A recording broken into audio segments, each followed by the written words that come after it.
All right, it is Wednesday, and we got a special guest on today. You're coming to you live from. I'm in Florida. That's why it's eastbound and down today. What's up, Kevin? What's up, man? I'm in Wyoming. I was just up there. Nice. I was up in Over. that at the summer bash for. It was like a week ago, man. I went straight from there to the airport basically to come down to Florida. Nice. Yeah, beautiful, man. It was just windy as hell. Yeah. Yeah. But There's parts of the state that are beautiful, and there's parts of the state that are barren. What's that? yeah, but what a beautiful area. It was a fun event. Fireworks and yeah, Mark put on a good show. Yeah. So how you been, man? I know you got a lot going on, but let's tell everybody about who you are first, man. Tell us a little bit about your background in the industry and where you come from. Yeah. Thanks.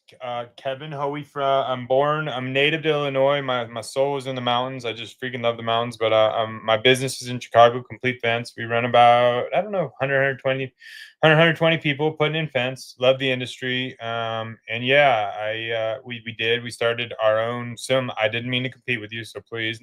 But we started Atomic Construction. That's a podcast trying to kind of promote. Really, I'm trying to mirror what you did or trying to do or whatever. I'm hoping we dive into that with the FWA across the trades. I think elevating the voice of the trades, similar to what you're doing, is like really important. I think, like, man, it's such a shame. Such a beautiful industry, and I don't think it gets the credibility it deserves. It's coming back around. I don't know if you feel that too, but it's like when I was in college, like construction was like ew, and now it's like, yeah, computer development ew. So I think we're making a comeback. But yeah, man, I appreciate you having me on. I'm like super excited. I don't know if you've got an agenda, but I just would love to talk to you about all the crap. Like you were spitting wisdom to me the other day when I was like on the UL, like I'm gonna call it the UL 325 cabal, whatever that is, and then I'm sure you've told your story numerous times, and I don't know if it's beneficial to your audience, but like, I'm curious to know, as you know, I'm participating in the AFA reluctantly. I want everybody to know that it's important for the fence guys. Like, I'm reluctantly pro AFA, right? Because I think AFA needs to do better, and I think we share a lot of values. And I've been just dying to talk to y'all about like what you guys are doing and like what's best for the industry. And yeah, like when you were talking to me, you had said that like there's really nobody's really affiliated like in a large way. It's just you and Susan. I didn't know that. I thought it was like, I really thought you had a big board of directors, and like, so I'd love to know more about the FWA. Enlighten me, and I'd love to know more about this, like the regulatory environment as you see it. But I'm on your show, and I've never done a live stream, so this is my first time. So this is like really.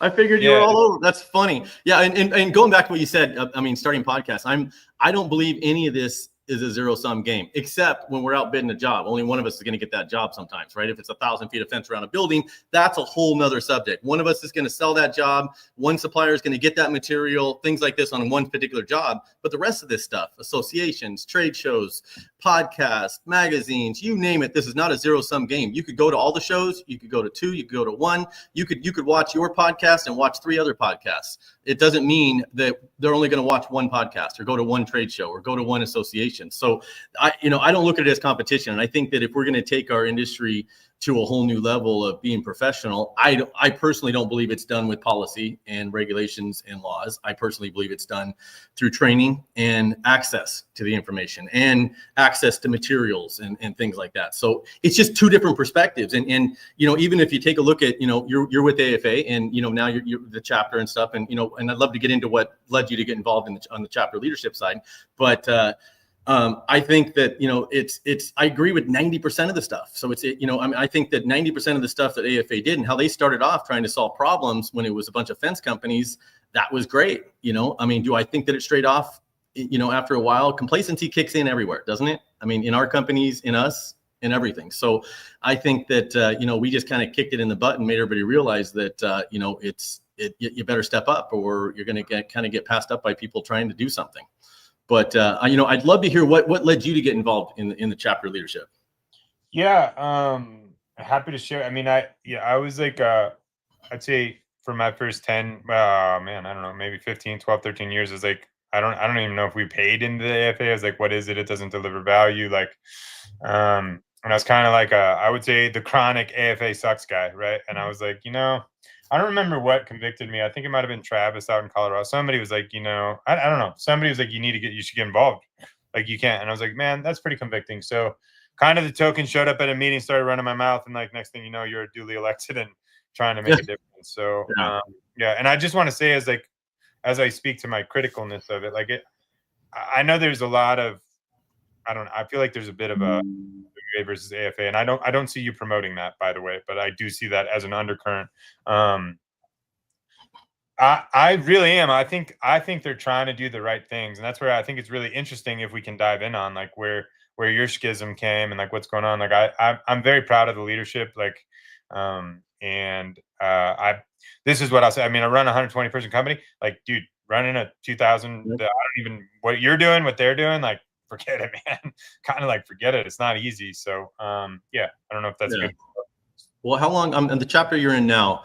How long has it been active? I mean, I don't remember there being a lot of presence up there for a while. It's kind of like the California one. It just kind of faded away after a while. And I'm on the West Coast. There was almost nothing going on the West Coast. So, I mean, I consider myself West Coast Nevada, as well. So how long is your chapter, which is going up Illinois, right?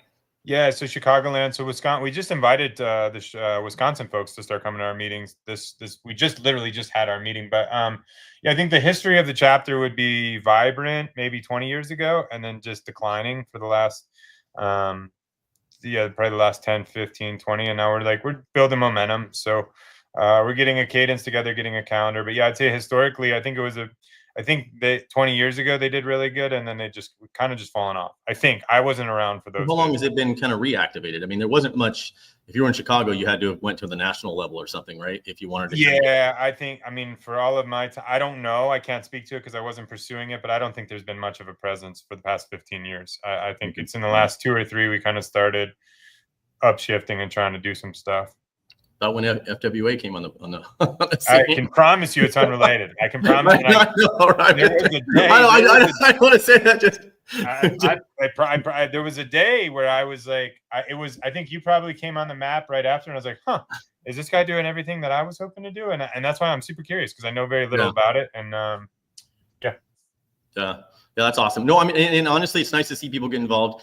I get, I don't want to say I'm skeptical, but I mean, I guess I've been around long enough to know a lot of the tactics and stuff, about how to, when you get you get noisy people, and let's face it, you're a strong personality. When you believe something, or you have a question, you question things. And that's really hard for associations and groups or other people that are trying to move in a direction. They don't like the noise. So you get something like that, and then to go and put you in charge of, in charge of one of the chapters is kind of a big deal. So it means that they're either listening, or it's a tactic to kind of distract you, right? So I hope that it's not that way, but I think that you are probably banding a lot of people together. Can we live out the, if I said like the, I don't want to say conspiracy, but can we live out like I know you do a really good job, like, and I've seen others do this you're very politically like you don't, but like I like, and I know that we're on a live stream, but like the break, I really want to dig into the break. I think I have approval from Mike. Like, I don't think you're going to get chastised for it. Like, I want to understand, because like you're speaking to, like, I want to really dig in to what made you leave, because you were a participant and you're like kind of disgusted, and it's like, more or less, I don't want to put words in your mouth, but what you were speaking to me is like, it's enlightening. I think it's enlightening, and I want to explore it. Like, I'm going to go to mid-year, and I want to know about it. It's like, well, where does this come from? Like, and like, I don't know, man. Like, the Hunter Biden laptop story, the Trump, we can't, everything's hiding behind smoke and mirrors. So like, if you're willing, man, I would just love to know like what you saw and what you believe and like why it was necessary. But I don't want to put you on the spot if that's not something we can go to. Yeah. And I think, what, Kevin, I think what's what the hard part about everything is I'm one of those people that tries to always leave an opening, right? So even if somebody goes and attacks me, even if somebody does, I'm not mentioning any particular thing, but if it does, you'll find that I give people room. A year later, you don't even have to come make some huge apology. You could just get back in, right? Start participating again and start joining. I'm really good at making sure I leave an olive branch out there for people. And the problem is, if you dive into stuff too far, sometimes you end up saying stuff you can't take back, and there's a lot of stuff. It's a little bit, what I got vested into this, and what the members and what people, at our staff and stuff invested into this, is a little more than just a chapter shutting down. We're talking about 150 people that would lose health insurance. And we're talking about, we pushed the industry in a different direction. We're talking about access to, the supply. If you like what's happening right now about, the new attention that the small contractors are getting, unfortunately, whether people like it or not, you can thank FWA in a way, and it's pushed everybody to realize that we're going to support small contractors almost at all costs. I mean, if you like the more training, if you notice there's more training going on now than there's ever been, and it's hands-on is just everywhere now. And it's not just training for established people that have been around for a while that can afford to go and pay for expensive hotel rooms or expensive classes. There's more going on from everybody now that's available. And that was the pressure that we kind of created. And it's just this is the stuff that kind of disappears. So it's different than us just shutting down a chapter or not being to go golfing or not getting to go boating or whatever. It's not just that, it's a lot at stake. And even us, I mean, a lot of people don't realize what we put at stake on this thing, to do. We don't, like you said, we don't have a big board. This is, I mean, if you went to the fence show, almost every single person you ran into was one of my employees. We shut down for 2 weeks. And every one of those people that was the guy that was checking your tickets at the door, that was a fence installer. I'd say over half my staff works almost the whole year on just like some of the resources and even the show and stuff. So it's a big investment we did, to do all this stuff and the FWA health and all the other benefits that we're doing. So I guess it's tough when you ask, hey, can we just be honest? So I'm interested, and I'm gonna keep prying, but like, feel free, please. Like, no, I'm like, you're interested to, like, I'm a big truth will set you free guy. So I just want to convey what you believe to be true is you think the AFA will put more pressure and shut you, like you feel that they're going to come and suppress your voice, or how does it? What I feel there needs to be FWA and AFA coming together and supporting each other's training events and all the other stuff out there. And I think that if a war between AFA and FWA can be manifested, not by AFA and FWA, but all the people that believe there's a line between the two.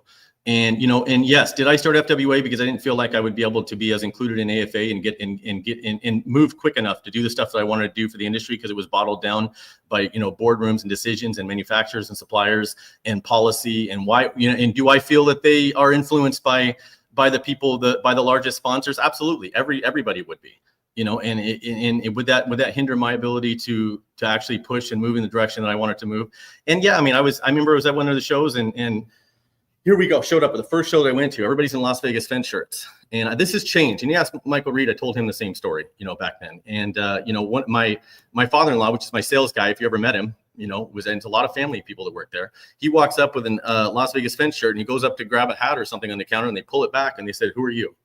And I'm sitting there going, "Man, I don't know. This could just be a fence guy that went 2,000 miles to come to your show." And I told myself, and this was just a scenario. I'm like, this is not how we treat small fence companies. And if you were to talk to a lot of people, the shows are changing now, and you're feeling, you can feel it. Everybody's kind of saying, hey, we got to support these small fence companies. But there was a time, and whether it still exists or not, I can't tell you, where if you were small, you felt like you went to events, and if you weren't one of the big guys, you didn't get the attention, or they didn't want to sell to you, things like this. And this happened during the COVID stuff. Even gates were locked almost. You couldn't get materials unless you already had established relationships and stuff. So, I guess that's kind of when I said, well, we can do better. And not just me, I said we, the whole industry. So do I want to dive down to into a point where I can say something that that's going to make it to where they can never have that bridge between the two associations? And there's absolutely no reason that we're not promoting Fence Tech and Fence Tech is not promoting the fence show, 2 opposite times a year even, right? And these are the same exhibitors, the same vendors, and we owe those exhibitors and those vendors and those people in this industry, we owe them the courtesy to not try to drive traffic away from each other's events, because those same exhibitors that are going to be exhibiting at our show later. And it's irresponsible for us to say we're representing the industry and the shows if we're not promoting each other, even the trainings, and the resources when it comes to the gate safety standards and things like this. We have to be responsible. And let's face it, I think you've said it before, we're only representing, we talked about it, we're not representing that much of the industry. Yeah. All right. Well, I'll let it die, but I'm like a curious kitten. So offline, you got to give me, and you got to pour the tea on. I got to know. I want to understand it. Cause I think it's good. Nobody can cancel me. They can kick me out of the chapter. So I just want to, I want to like the anti-rhetoric, and the anti-rhetoric is interesting. So now help me understand. Cause this is truly like, I'm extremely curious about this as well. And I think like, I agree. FWA, AFA working together is best, but then we might draw a different line. Is like, do we need two associations? I generally agree with you. Like more rising tide, right? Competitive. Like I do believe, and I'll say this, and I'm sorry to my AFA compatriots. Like you're launching FWA, kick them into a gear. Like I think it did. Like right, they took I think it was good. But now I'm sitting here going like, we've got such a fragmented voice. Do we need to associate? Like, really? Do we need two associations? Kevin, you answered your own question. At the same time, if you like the direction the industry is going and heading, then yeah, that's why you need the momentum to keep going. That's why you need FWA. I mean, you answered your own question. You know that the momentum right now isn't going in a direction, and yeah, it was spurred up because competition was good. Whether you want to call it competition or not, it made people kind of wake up. So, you're not here to kind of take credit for it, but we want to make sure everybody's doing better. And honestly, I've already accomplished 90% of the stuff I set out to accomplish. Just by the fact that you're there. Look at it. You're sitting here, the president of one of the chapters, and all these chapters are firing up. And whether they're firing up because they realized that we were dropping the ball in all these other states, my passion is not education. My passion is definitely not the policy. I believe that the overregulation in policies, it only benefits a few, and I think that it stifles innovation. I think that it creates the barrier of entry into our industry difficult. And while it may help a few of the large people temporarily, it's going to hurt the industry in the long run, because we're going to get passed up, and eventually the everything from the European, Asian markets are going to come in, and they're going to get in anyway. We're just slowing down we're slowing down till it comes into the industry when it comes down to the materials and stuff. So I think that that answered your question. I mean, you said it all well. If you like the direction the industry is going, you want FWA here. You just do. Yeah. I mean, I guess, okay. Point taken. I think the one thing that, point taken. And then, so like, how do we, like, I mean, what do you, and I'm really curious about your 90%, what the 90% was and what's the remaining 10%. Is that something you can talk to, or no? You accomplished 90%. Yeah. I mean, 90% was the industry waking up. I mean, there was literally, it was asleep. We were getting stale, and people were leaving our industry. The door industry is taking over the gates. Ag industry spread off up into their own, doing their own thing. That people were leaving our industry because it was getting slow and it was stalling. We were gonna overregulate. We're gonna overregulate down to the point where the barrier of entry was so expensive and so high that it was just going to be a select few in these associations, and we weren't even trying to get new members. I can tell you right now, I've been in Las Vegas for a long time. I'm not the smallest company. I'm one of probably 5 of the larger companies in Las Vegas, right? And I've never once been asked to join an association. So, but now I guarantee everybody's being asked. So I think that 90% of what I wanted was everybody to start waking up and seeing what was going on. So advocating for the best for the industry. Are you in the ideal world? Because I think it's I feel very confident in this. Like, this is something like I wanted to get involved with, but like, responsible regulation is a requirement, right? Like, and if you look at the Men Who Built America, if you watch that series, you can see what it looks like when there's like totally no regulation, right? And then you can look at our government and our environment right now, and you can say like we're like completely overregulated. It's a disaster, right? And then like when you look at our industry, it's like, so what would you like? How does the AFA and FWA come together and unify the voice of the fencer and administer responsible regulation? Because like I think what we have to say is that's not easy to do. So is it just none, or how would you orate that? Well, I mean, I think that regulation is a tough one, obviously, when it comes down, because we have a responsibility to the public. There's no doubt. Associations and even the installers, we have a responsibility to associations, but we don't have a responsibility to become public consumer protection groups. That's not what associations were meant to be. We're here to represent contractors and the people that joined our associations. So where it gets blurred is when we start caring more about what the public consumer, protection groups or the government, and we start getting too careful. And we love to say that. We love to say we're working with the government, right? We love to say that. It adds validity to us. And the people that want to create the policy, they need associations, because that's what gives them validity when they're going in. You can't be a manufacturer or somebody going up saying you want to create laws. You need associations to say they're representing the industry to go in and do it. So we have a responsibility, but the regulations have to be, you said it yourself, they have to be responsible regulations. We can't just go and roll them out and then shove them down the throat of the contractors. We've got to actually, and we got to put it out there. And if we don't have a majority of the contractors that want them, you can't just go and lobby and say that we're representing the industry when we're not. then we can't go and say that things are an industry standard when they're not. And we just because we're an association, it would be irresponsible of FWA to go around and do that. And it would be easy for me to go up and literally, I mean, you could Google Fence Workers Association and we're everywhere, right? It's everywhere. Now I could walk in somewhere and talk to senators and get a Senate committee to sponsor a bill to get laws passed on behalf of the fence industry. But regardless of whether the fence industry wanted it or not, the problem is when we go and we pass these laws and these regulations, and then we start training the government in their facilities to actually go after the fence companies, but the fence companies aren't even aware of it. Or these are standards and laws that you can't print, publish, or share with your employees. So that becomes the issue with it.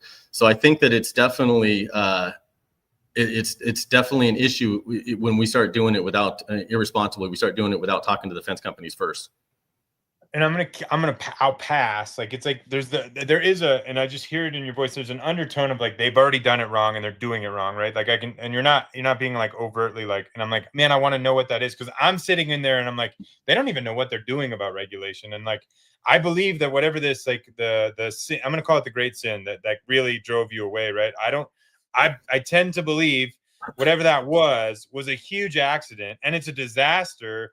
And now I'm like, how do we come together and fix it? Because like, I hope you would agree with this, and maybe this is a reach, but I'm like, I'm not looking at any state going, this is a great environment. Like, it's like, because like you, I don't know. So like, we don't have a good regulatory climate. California, overly strict, probably too punitive, very, very difficult on new business, right? Louisiana, I've heard of, but there's all issues everywhere where there's regulation, there's issues, and everywhere where there's not regulation, there's issues. And I'm like, so it's and I'm not doing this because I'm like I really want to know what is at the root of like where what is at the root of the schism. And then I'm like, but forget that for now. I understand we're forgetting that, like, that truth doesn't need to be breathed out loud. There's not even an undertone. I mean, I think everybody knows it's Nevada, where I live, and Louisiana, which is where there's just a complete disaster down there when it comes to gate operators. California, it's funny you mentioned California because they are not a problem at all. Right? You would think that California would be the worst, right? Nevada is 10 times worse than California. That to tell you what we've done. And I've sat, I went and I started doing research. I'm like, what's going on? And by the way, a lot of people don't know this. But when it comes to UL 325 and ASTM standards, I've done hour-and-a-half long presentations to the bill. I was a member of the Southern Nevada International Code Council, and I went to some of the Southern Nevada building official meetings with the building officials from all the building departments around, which have like 5 or 6, and all the code enforcement.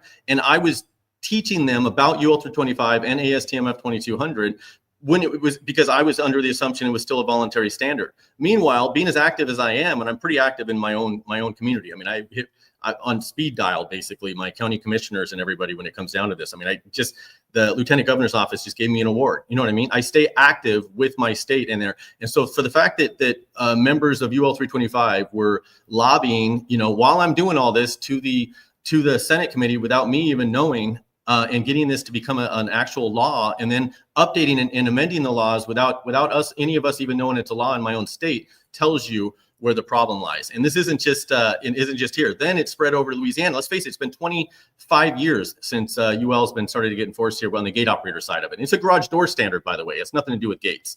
It's just added. It was started with garage doors in the 70s. So they added a section for gates. And we're basically have the garage door and the door industry kind of controlling the standards for the fence. Again, a bunch of people have never installed fence, or probably even if they haven't owned, operated, or ran a fence company in this century. Now, you alone know you're dealing with 100 and some employees. Having these employees now is completely different than it was in the 80s. The employees aren't the same. They're a lot more educated. Hell, they're all labor law experts now, right? So it's a whole different ball game. So I think that, and then Louisiana, that I happenstance across that meeting where they were down there training the code enforcement officers, and I'm standing up telling the fire marshals down there, you can't just go after these fence companies. They're not aware of the stuff that our associations are training you on yet, and nobody cared. And I'm bothered by that, because honestly, I feel that the small fence companies and the small companies weren't represented. I'm sorry. If that's the case, then those, and maybe that's why you need two. Maybe you need an association that represents manufacturers and suppliers, and an association that represents the workers and the fence companies. Maybe that answers your question, because the line gets really blurred when you try to do both. Yeah, and I want to be sensitive to not, like, it's like I'm interested, like with the UL 325. I'm like, it's just very interesting for me. It's like, how did it happen in Louisiana? How did it happen in Nevada? And why hasn't it happened elsewhere? And like, generally, most of the country is like wide open, right? I mean, there's not. It's like there's no consolidated. This is like responsible fence regulation. Like, are we on the same page Well, of that? Like, it's like, well, and I think we'll agree that if we can only, first off, it's in 3 states and nobody can really name the 3 that it's in, right? That it's actually been adopted into the state laws. So it's part of International Building Code says that you got to build per an electrical code. An electrical code has a line item that says you need to use national listed equipment that's been through a national testing laboratories, and even then they don't specify the UL. It's just the only listing that's for gate operators, right? So this is how far down it dwindles, but it's managed to, in this short period of time, not only that, it's managed to make distributors say we're only going to carry products that have that UL 325 label. That's why you see some that have different ETL labels, other testing laboratories and stuff, because it meets those standards. So it controls what equipment is sold in that state, or even those distributors say, I don't want to get caught in something. So it's and honestly, nobody even knows. You could go around to I'm one of the most strict states you could find, and you could drive around, and there's almost nothing that you would be able to find that was completely compliant with UL 325 and ASTM F2200. So in 25 years, we've got 3 states that we think have adopted it, but most of those aren't even enforcing it that much. And what is that? Another 350 years before we get the rest of the states on board. I'm not saying stop doing what we're working on. All I mentioned to everybody was we should pivot. If you were a business consultant, which there's a million business consultants in our industry now, right, that are fence related, and they were doing consulting for another company, and they were doing something for that long that was going to take that much longer before they could possibly make something work, they would recommend you to pivot. So why are we not pivoting on this? And I want to move from this, because I know, like, I don't want to move. Like, I want to go break bread with you and like sit down and like I want to sit with it with you, because I'm like, I guess I feel that it's the AFA and why your fight against UL 325, and I'm not saying, I don't have a fight against UL 325. And again, that gets out there. I could go back to show you. I probably done more to push UL 325 than almost anybody that's ever told you I was against UL 325. I am for UL 325 being a voluntary standard like it was intended with ASTM. But when you start irresponsibly merging ASTM standards with the UL 325 standard, and then turning that into a law without the fence companies, without responsibly throwing it out, I love UL 325. And you could literally search through almost my posts. I probably promote gate safety more than almost anybody you've ever met in your life, and I still do. So that's how much I think gate safety is important. So there's definitely not a fight against UL 325. That's a narrative that some people want to put on there so that they can justify how they act. But there's definitely never been anything that I said I'm against it. I'm against them turning it into a law, because it was created as a voluntary standard. And so we're pro UL 325, anti its adoption in the 2 states, more or less, the anti-merger. And so irresponsibly, I'm against it being irresponsibly rolled out. So again, and I think that probably is the problem. I'm against it becoming a law without anybody knowing. I'm against it being copyrighted, and I can't print, publish, and share it. I looked it up. It would cost me $1.2 million to share UL and ASTM with all my members. And then you wouldn't be allowed to print, publish, and share it with the rest of your employees. And this is good. So, and that is a gatekeeper that the AFA, like, is that the gatekeeper is the American Fence Association? No. Or who's holding that gate?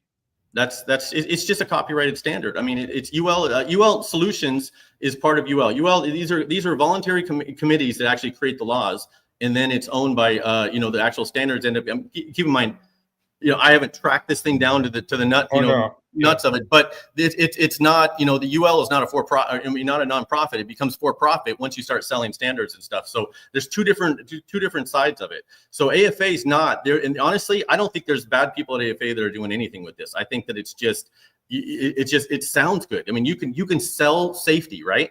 You can get people behind safety, even though the motives behind pushing somebody to actually go and push these things into law, it might not have the best intentions.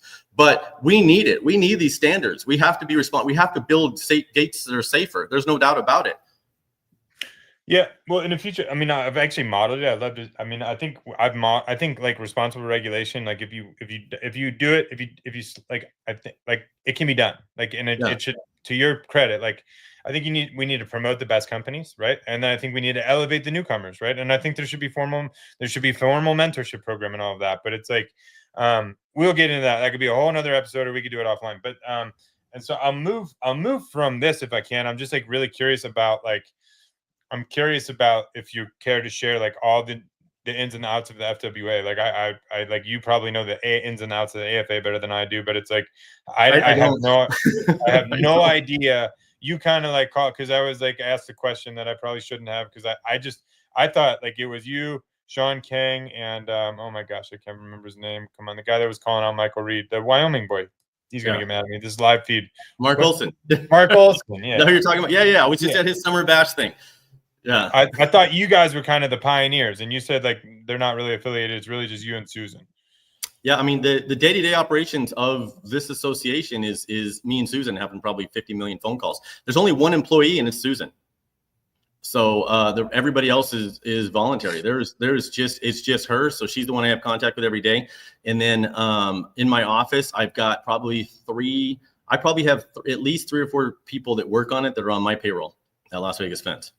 So it's all paid for basically by Las Vegas Fence. The dues probably don't even cover enough to cover our executive director's salary. The rest comes from me. So that's why I'm probably I'm probably a little less forgiving when somebody says, "Hey, what are you doing with this? What are you doing with that?" Well, you do better, right? Go out there. If we've gotten 150 people healthcare. I challenge you to go do better, right? I hope you're not looking at me. I've never. The only I was mentioning other people that I'm a big like. Anyway, I won't say. If you're talking to me, I apologize. That is no. Just in general, yeah. It's like because every once in a while you get those people that are commenting. You're just like going.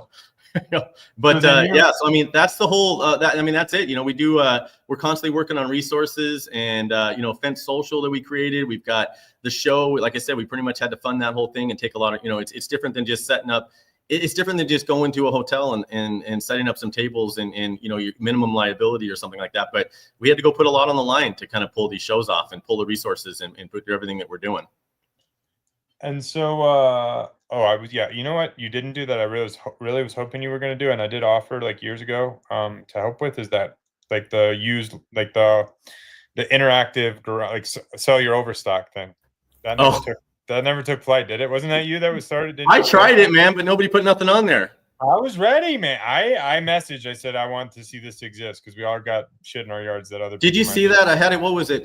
Fence auction. I think at one point I tried it, but nobody really kind of jumped on those things. Dude, I must have thrown. I'm not afraid to fail, and I think that's one of my things. So I must have tried 50 things. What's funny is there's some stuff that I spend months and months and $10,000 trying to build and this and that, and like 3 people like it. And then there's things that I'm like. I'm just on Sunday on my couch and I start up and next thing you know, there's 500 people in there. And I'm like, I don't understand it. So you just don't know, but you can't be afraid to fail, especially in this industry, and keep trying to change things. Okay. But for my AFA family, that's all curious about what Brian's up to. So you've got you and Susan pretty much. And then you've got you, Susan, and who's the executive director? That's Susan.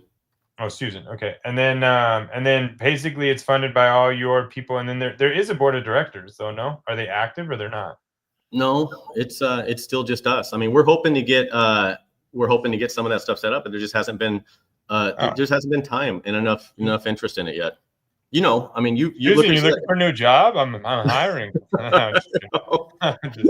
She sounds like the miracle worker. I'm a big believer that everybody that's doing something extra. Yeah, I think we accomplished a lot. I mean, and not just that. I mean, she's about ready to close some stuff on some life insurance. That's and I think one thing you'll find interesting is even like working on some life insurance stuff. We're looking on some resources, and we're always working on new accounts for small fence companies. And we've opened the door with a lot of the suppliers that said, hey, if they're FWA members, will you sign them up? Right. And people that were saying they were having problems getting accounts and stuff with and we wouldn't maybe we're not used to getting that experience, but it is for some people. But when we look at a resource, it's kind of, even when you look for healthcare, you look for one of these other things, there's a million companies that say, yeah, we'd love to help your members out that have 10 employees or more. We'd love to help your biggest, there's an 80-20, they want to make 80% of their money off of, 20% of your members, right? So every resource, it takes a little longer for us to do because we won't accept it unless they can actually help every single member, even if it's just one person. Because the average fence company is not have 10 employees. The average fence company could be me and you together. It could be me and my brother, me and my uncle. That's a common fence company that's out there. And I think whether you got 1 employee or 10, you're still a legitimate, fence company. So our benefits are designed to be like, if they say, well, you have to have this many employees, that's not going to work. We're not going to introduce that because when you sign up, I don't want you getting phone call from 30 people. They got a list of the new members that says, hey, that's so and so calling from XYZ Health or XYZ Investments or this or that, and then let me ask you a few questions about your company. And you're like, yeah, well, it's just me and my wife and my brother works. Okay, well, unfortunately, we're not a good fit for you because we have to have, what I mean? We make sure that that the benefits are actually going to fit the fence companies right down. It's in the name. Look at the name, Fence Workers Association, right? It's right there in the name. If it doesn't come down and work for all the workers in it. And yeah, I mean, I'm a huge proponent of taking care of the small guys. I think the middle class in this country is like super eroding. I'm all on board. I guess I'm just interested. I remain interested. I'd love to explore it in depth of like the benefit of the 2 associations versus one consolidated voice. I understand the competitive nature and putting the pressure on. It's like so would you, this is another thing. If I got Michael to come and just show the books, turn over the books, like if I could convince him to come and like make it public, would you do the same? You're going to find out real quick who the nonprofit really is. That's for sure. So you would turn the books. Yeah, I don't even know first off, I mean, the books, there is no books for the nonprofit. Like I said, it generates the dues and stuff are limited. So I can't answer that. We'd have to figure that out, but definitely not going to publicize a bunch of stuff like that. They say open Komodo. I mean, I believe nonprofit stuff's pretty open anyway. We're new to this. Yeah. So, you know what I mean? We're fairly new to this stuff, but I believe it's nonprofits are pretty transparent. Yeah, I just think it's good to see what's actually going. And so I believe I saw this touted or something to the effect of like, we are the biggest because the AFA is not the biggest. So what's like total members? Are we allowed to talk about that or no? Yeah. For you guys? Yeah. I think last time I checked, it was close to 2,000. 2,000. Isn't that like right about? And what's the AFA? Oh, similar. Susan just said it's 2,359. 2003. But and the difference with you is like it's companies and individuals, right? Like so you like only companies like somebody working for me might be an FWA member and I don't even know it, right? And you could be. Well, you'd have to sign up. So you could go and sign up as an individual or a business, or you can have sponsor members. So there's 3, there's 3 tiers. Because I don't think the AFA does can I guess you can, huh? I guess maybe you can, but it's significantly more expensive. Like if somebody if I was an AFA, they could go sign up on an individual. Yeah, I'm pretty sure. I don't know. I don't know. I believe me, I know you said I probably know more about FWA. I don't. I mean, when I started this thing, I couldn't have told you who the president of AFA was. I never even heard of Tony Thornton. I never heard of anybody. So when I started this thing, I think Tony Thornton messaged me a few times back then or something, and I saw it in my Facebook because back this is when I was doing it, and I honestly thought it was spam. I didn't even know who he was. So that's and I don't mean that in a bad way. I'm just saying I didn't know the names. I think Sam Williams was probably the first person I ever really met from AFA, and that was it. I don't think I've ever had a conversation with any of the presidents after that. So I'm sorry, I thought you came from within the AFA and then left. So you were not big in the AFA. I couldn't have given you the name of a single member or person of AFA. I hadn't had a single, before I started FWA, I hadn't had a single conversation with a single one of them. I couldn't give you at all any insight on it. I still to today. Yeah. No, I admired the story better when I thought you did everything, you fought tooth and nail to fix the AFA from within, but you just said, screw you guys, I'm doing my own thing. Yeah, and I made a couple phone calls back then, I think at the time, and I was just everybody, and I could be a little aggressive. I'm like, I want to do this, I want to do that, and people just, you can become a member. I'm like, I don't want to just become a member, right? I want to actually make a difference. And I think that, and don't get me wrong, I think it's a certain amount of time you can get a lot done before you start getting really bottlenecked down with the boards and the committees and everything. And you watch. I mean, I think in 5 years, 10 years, we need another association to come in and get as much done as they can. I think we have enough room for 5 more associations. You think that we should just have 1. I think we should have 5. I don't know about one. I mean, I think one strong voice. Like I'm for competition, but in association land, it's like, then what is like if we have like 6 associations, you got to subscribe to all of them, or who's the like? I'm for like I'm for a very healthy regulatory environment. Like what industries? Because you do that. This is like across all industries. What is like which industries do you look at that like the multiple trade, like the multiple associations are doing the best? Like where do you see it working really well? I mean, the Home Builders Association has the, they get into masonry, they get into a lot of other stuff where you can join those. So I think that, and the problem is, in order for us to actually have one, you'd have to have more members. Bottom line, we don't have enough members in our industry to act like we need to focus on getting more people engaged in our industry and a little less on policy, because, and maybe that's the definite difference is I don't believe that policy is what makes us professional, because the people that are out there looking to buy a fence, they have no idea about these laws. More laws and fencing is not going to make our industry look more professional to a person looking to buy a fence. Look at the pool industry. The pool industry is a complete disaster, by the way. I mean, we're talking about one of the most overregulated industries in the world, to where you can't even hardly do anything. Nobody trusts them. Going to Nevada, and the contractors board, the building departments, they're so strict on them, everything. Because I mean, and that's because it got so overregulated. And I'm really nervous that will happen to us if we're not careful. And this is good, because like I agree with what you said. Is like we need to focus on engagement and more membership over policy, right? And I'm like, and I sat on the board, right? I'm on the board, the committee, and I was like, and Catherine, don't get mad at me, but it's like, dude, all we did this year, as far as government goes, and I know she's doing other projects and whatever, but like, is figure out what we might do about policy in the future. Like, like the thesis of this committee, and this is how slow moving it is, to your credit. Like, this is like, the thesis of the committee is, let's pursue exploring what regulation might look like in the future. So I'm just wondering where this like, kind of that idea of the big bad wolf making all these policies, like they're all focused on policy. I do sit in the meetings. I've been to my second mid-year. I'm like, bro, I don't see that going on. So I don't know where that is. That is that back channel, back doors, or where do you see that? Yeah, absolutely. You just don't follow it closely enough. Is what it is, because it's not, it's injustice at its core, because you're one of the few people that says, I want to know about it, right? But a lot of people aren't interested, don't want to know about it until it affects them, and then they complain, how come people let this happen, and how come you're not fighting for me, right? How come you're not fighting for me? Well, we're not fighting for you because you didn't fight for all of us when it was happening, and that's basically what's going to happen. It's going to come to your neighborhood, it's going to come to your area one day, and you're going to go, man, I can't believe this is happening. I can't believe I'm spending half my time arguing with the contractors board that I lobbied to get. And here's how these policies work. You go and you create these laws, and it's great for, like I said, a limited few people. We sold some classes. We got the education in there. We've got to recert people. We've got to do all this stuff. It creates almost like its own little economy, right? So we create all this, and then all the contractors start complaining about how bad it is. Go down to Louisiana, everybody's complaining. And then we step in as an association and say, we're going to hire lobbyists to get rid of the very same laws that we lobbied to get in there.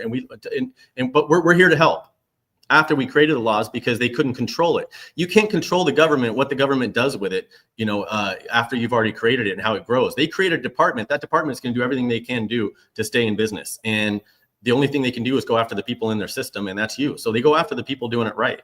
So, and half these people aren't even aware that it's a law yet. Yeah. Well, I mean, I guess I'd say, because I understand, I understand that you don't want to say anything that could jeopardize your association. Totally respect that. But what I do need is somebody that would like to expose the truth for all of us to see. Because I'm telling you, I wouldn't want to sit here and say, Brian, that's not going on, right? I don't feel comfortable. I don't know what's going on. And maybe there's a secret agenda behind closed doors, way under this evil cabal of like, got it, maybe. I'll expose it. I promise you, I'll expose it. But some anonymous source from your network that we're not going to name is going to have to read me, because if that's what's going on, I'm just telling you, I have resources. I would root it out because I don't want to agree with it. I'm like, well, it won't come from my network, by the way. So if anybody wants to reach out on behalf, they can, but it definitely won't be coming from FWA. But nonetheless, because I believe there's time to fix this. I believe there's time. I mean, look at the gate safety stuff that we're doing, this TGM 500 standard, we have access to get gate safety out there if everybody worked together. If everybody worked together, everybody could go to gatesafety.com and they could share. If it was truly about safety, go to gatesafety.com and share the new standard that's on here that, by the way, can get adopted. It's literally designed to meet the International Building Codes 10411, which is, meet or exceed standards that are already out there as well. So if we really cared about gate safety standards and not just about being policy and influence and control, then why are they so afraid? Why are people afraid to share the TGM 500 standard? That's I would love to know that, but I guess my thing is why isn't this on the homepage of all the other associations' websites? If we care so much about gate safety, if all we care about is people putting fall protection on, entrapment zones, making sure the photo eyes are on, all the key aspects of making a gate safe. If this outlines that, and this is a checklist, and this is a way to make that happen, bottom line, if I had a way to tell you that we're going to put more fall protections on gate, and all I told everybody was, let's spend a year working on fall protection. Let's spend a year with the association. I've talked to even your association on this. Let's get together and spend an entire year, all the media guys, me, everybody, and we talk about fall protection.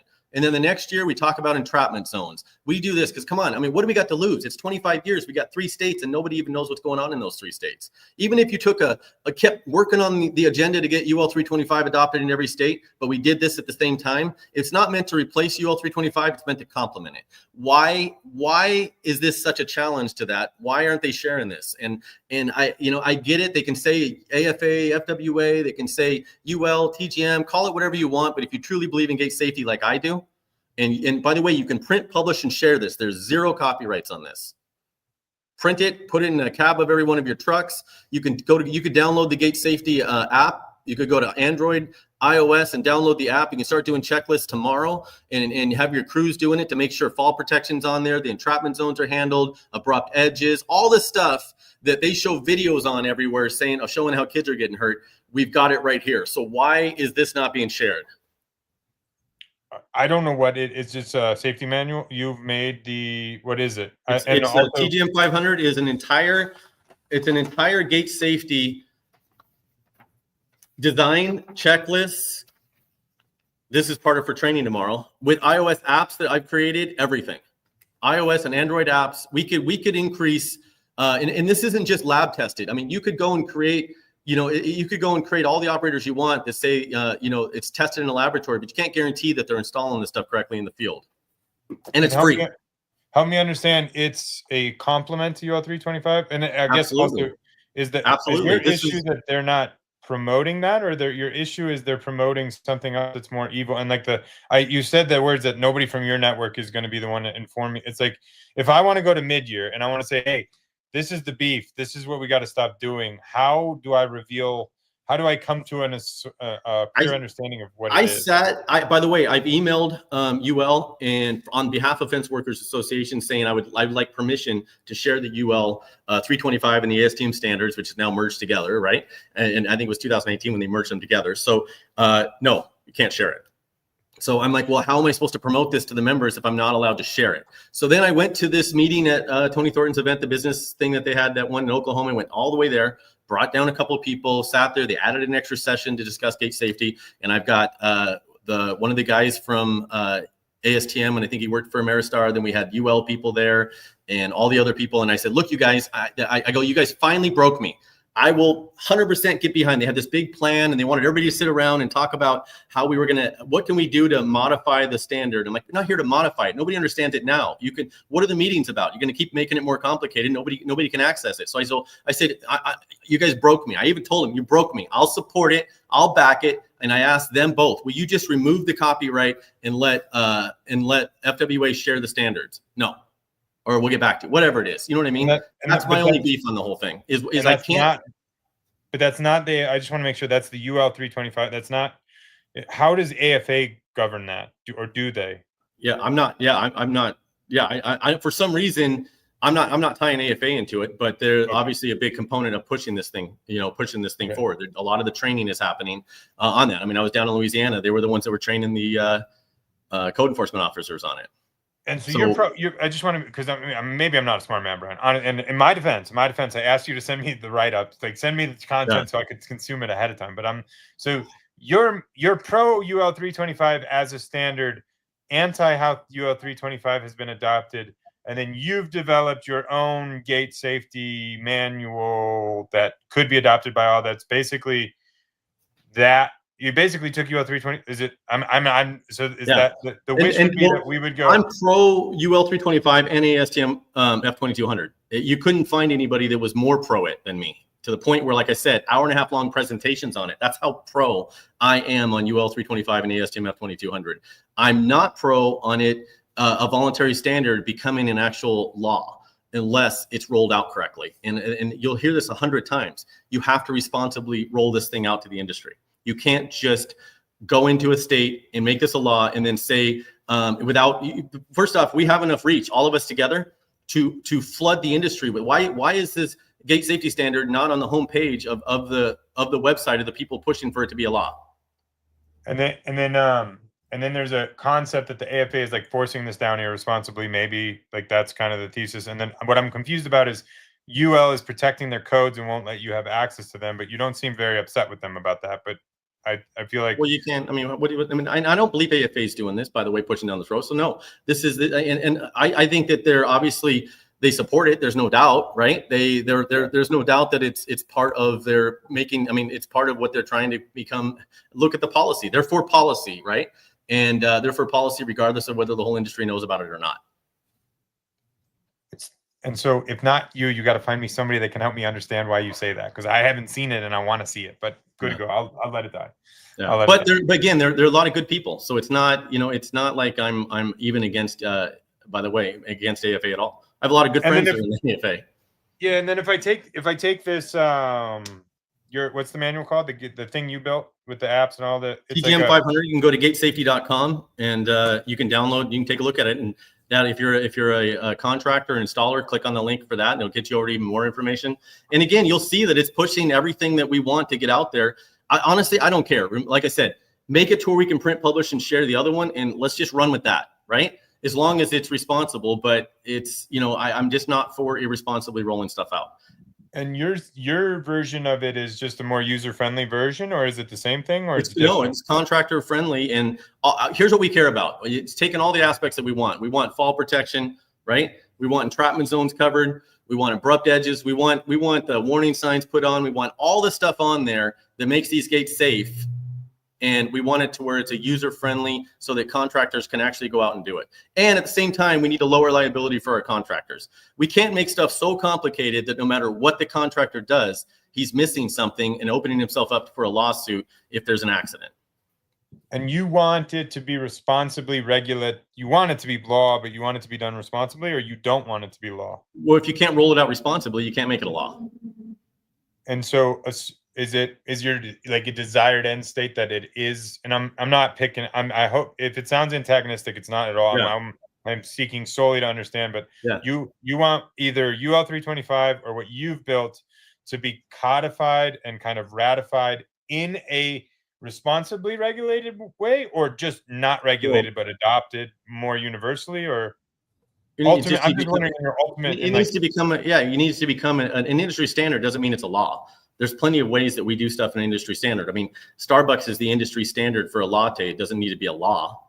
That's how all the lattes are done around the country, right? And it's still the industry standard how they do it. So we can have industry standards in our industry on how we build gates, and we can start working on getting the information out there to the actual contractors, not the government. And I mean, I agree with you. I'm like, so if it's not a law, you don't have to do it. But those that do, let's say I'm in. Let's say I'm like, complete fence is done. Every gate we do is going to follow Brian. I trust Brian. What he's done is gold. We're doing it. My assumption is I am more expensive and harder to sell to the people that just are like put a gate operator up that moves. So like I'm kind of like, I just want to be very clear. I'm very less anti-regulation, but I'm like, it's kind of like, is it a hope that we have better ethos across the board, or how would we universally adopt better gate practices, if not law, would you say? And who, if not the government, who administers that? Is that you're hoping the AFA and FWA are administering this? Like, you can't be a certified contractor unless you do these things, or how do you envision it? Yeah, I mean, it comes down to people being responsible and getting together. And let's face it, I mean, you telling me we couldn't spend a year talking about fall protection? We can't have fall protection year this year, and we couldn't get. I mean, what are most accidents? Most accidents happen, even at the ones you see at the schools and stuff, because the gate fell. So let's be practical about it. Let's focus on the problems that we're actually having, and get everybody together and say we're going to start getting we're going to start getting the information out there on fall protection. So it's more info, it's more awareness. You're for increased awareness. Yeah, absolutely. And I think that's what we're missing. I think that we, and that's why I think that's why they're getting so much pushback against it, is because we're contractors, man. I mean, the reason we became fencers and we're running our own companies, we don't like people telling us what to do sometimes. And we're a different breed of people. We're never going to learn, we're never going to learn by people shoving stuff down our throats. In fact, we're going to push back against it, or we'll just decide we're not going to get into gates at all because it's too complicated. Yeah. Well, are we at time, or how? In a future conversation, I'd love to know how we could maximize the benefit to the smaller companies, and do some like legit mentorship, because I'm all about that. Yeah, and I'm for, like I said, I think that the associations. I mean, they don't have to be separate. I don't think they are. They got to get together and start sharing information together. Do you have time? What does that look like for you? Because I feel like there's a hostility underlying it all. Like, they need to change something for you to be like, I know you're accepting and tolerant and endorsing of them. Like, what would like the ultimate marriage look like? Well, you mean FWA and AFA? I think you'll always have a couple associations. That's like, I mean, there's just, I mean, how you'd merge them. I don't know what you'd do to merge them together if you're that's what you're talking about. But yeah, I mean, I'm a pretty easygoing guy. Get right down to it. I'm not going to push stuff that the people don't have access to. I think I've been really clear on that. So if it's going to be something I can't print, publish, and share, and I can't tell thousands of our members that they have to follow a standard that they don't have access to, and that they can't train all their people to without breaking the law. Yeah, dude, that seems really. I just don't understand. I'm wildly confused by that whole thing myself, but maybe it's just speaking to my intelligence or lack thereof. Huh? No, I don't know, but I mean, I think that there's definitely ways to connect them all. Hey, hopefully we answered some of your questions. But yeah. I hope I apologize if this gets bad ratings, because I didn't. Maybe I hope I didn't do a bad thing for you. What is it? Does it live? Does it exist in a perpetuity, or it's just live and then shut off? It's just live and then it goes down. Yeah, no, and then people can go back and watch it. Oh, you can. Okay. And so yeah. I look for the trade industry. Okay, cool. Or is it all on all the? Is it just YouTube, or is it on all the? No, it's streaming everywhere. Oh, nice. And yeah, again, it's going to be. I know Jeff here. He wants us to go into in depth, and people always want to know more. You know what? It's easy for people who don't have anything to lose to say, let's dig into stuff, isn't it? And it's like everybody loves gossip and they love to make stuff. We love the drama, right?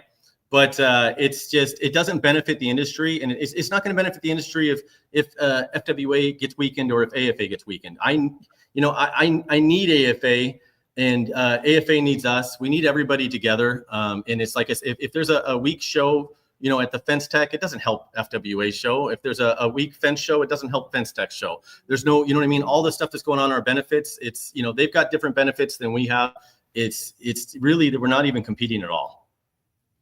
Yeah, I follow that. I just want to make it clear, I didn't sign up Jeff to ask to be my fanboy, but Jeff agrees. I think what we owe the world, man, is like perspective, particularly, like, it's like, I don't know how we get, like, what I'm interested in, like, I'm just a big, like, so here's what I'm going to say.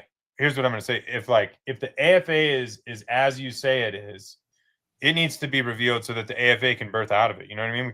If we can't address the problem. Well, I don't think that they're doing anything.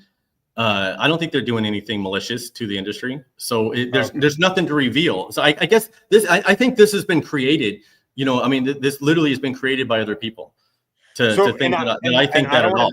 I don't want to dime anybody out, right? I don't want to dime anybody out. I think the one thing I would say to everybody, if you see it, like, for anybody that's antagonizing anybody in the industry, they're invited to my show, because I want to understand it. And I'm not going to use any names, because I think I overstepped on the last show where I kind of like, I asked a question about you that I was uninformed, and I was speaking to other people that now I realize are not involved in. So I don't want to, but I think like when I see some of the posts, and I'm going to say one is like, this is going on in Louisiana, go fix it. I'm like, are we just online bullying each other? What are we freaking doing? And it's like, what is that?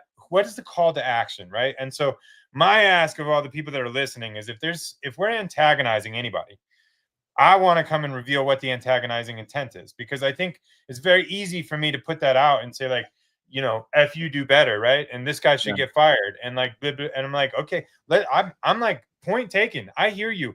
Let's explore that. Like that's my whole thing. That's not FWA. So I think that people put that together. That's not you did yourself. That's not FWA. I mean, it's that, and that's not me. That's whatever people post out there and stuff there. I have no influence over what people are doing out there as much as they think. I'm completely ignorant. No, that's I'm completely. Yeah, the only person I have influence over on is Susan. What she says on those things. Yeah. If it didn't come from Susan, then it didn't come from FWA. And I apologize. I thought it was all one happy family, and I just say like I'm like kind of like you for the small contractor. I'm kind of like, I just hate online bullying, and I like don't want to go and engage in online bullying. Anybody that's online bullying, particularly in our industry, because I'm with you, we all need to do better. It's like anybody that's bullying is invited to a conversation with me to like uncover like if you're pissed off about because that's the thing. If you're like pissed off about something, there's passion. Passion is good. Like let's get to the fruit of the passion, because it's like I don't know where it comes from. So that's and we're quick to not like someone because we saw a picture of them with someone else, or we think they're part of a clique or something like that. But honestly, if you were to hear most of the conversations even Michael Reed and I have, they've just been nothing but great conversations. So it's people love to kind of create their own narrative, and they manifest things if they can get it to happen. Yeah, but there's no rivalry between AFA and FWA. There's nothing for us to be rivals about. So it's just what you know what I mean? What is there to argue about? Yeah, I feel like there is something there because you're not happy with something about what they're doing with policy. Because I hear you. Well, I just have an opinion on what we just differ in what we believe makes an industry more professional or not. That's it. But we're allowed to have our opinions in that. Welcome to America. I don't have to agree with we got two parties, right? We got two political parties, main political parties. Some of them want more laws and regulations. That's not working very good, Ryan. That's not working very good. We don't want to reference that, do we? Oh, well, anyway, no, I'm just saying, you know what I mean? Some people want more regulations and some don't. So I am not I don't believe that makes us more professional. I think what makes us more professional are access to training and getting us out there. And honestly, we don't have enough for new companies coming in. Well, dude, I don't want to. If we get shitty reviews, don't bring me back. But I want the rubric for how you started and how'd you like. I really meant to intended because I think you got to give credit where credit's due, man. You like formed an association from nothing with two people. Like kudos, I do. I have nothing but applause for that. I think it's awesome. I still maintain. I hope it's okay. It's like I don't know that generally speaking, two associations are the most effective for us to be the best version of ourselves, but. I relinquish. I admire what you built, man. There's no juice to spill. So, and I think Jeff's like, oh, back up. There's no juice to spill.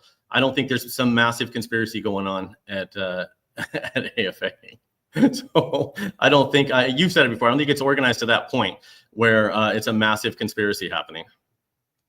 Well, good. Well, then I misinterpreted because it seemed like there was even in our last phone conversation. That was maybe I was reading between the lines too much. But well, dude, thanks for having me on. I appreciate chatting with you. You'll have to tell me if this is like your worst performing show. I don't know how that all works, but I don't want to. We'll track it. Hey, but we do. Susan wants to bring up. We got demo days coming up. Registration will be opening August 1st, and that'll be coming up on the 17th, 18th in April. So stay tuned. All the details will be open at you go to fenceshow.com and register for that one as well on August 1st. But she wanted me to pull that up. I didn't know if I was supposed to respond or not. I don't know. No, she just pulled it up. I do what I'm told. We all got a boss somewhere.